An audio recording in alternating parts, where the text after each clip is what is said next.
All right, are you ready to learn, though? This guy says that there is no data.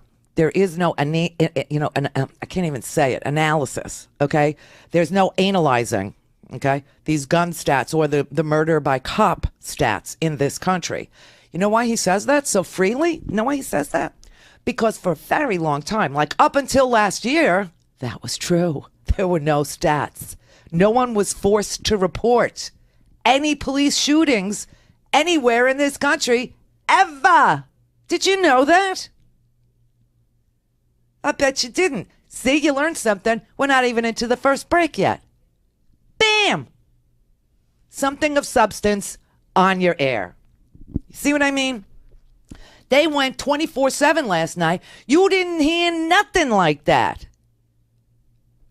Yeah, and so now we have what we call the Death in Custody Reporting Act. And it's voluntary. Oh, yeah. It's voluntary. So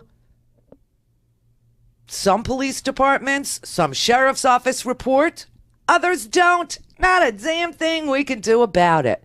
And that's why so freely, so openly, so assuredly, the sheriff of Milwaukee, David Clark, sits right there on the TV and tells you he's got no data. Except that's not true. You know, we're not the only place in the world. You understand that? We're not the only civilized society in the world. You know that. Sure, we're exceptional.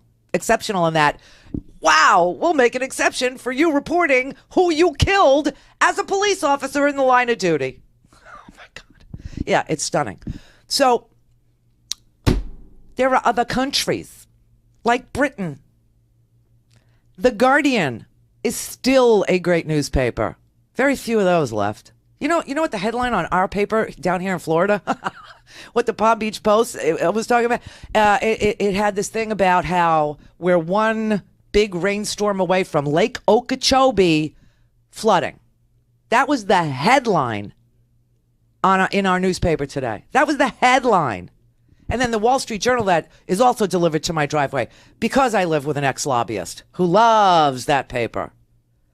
It had nothing to do with Dallas either. I won't even touch it. I won't look at it.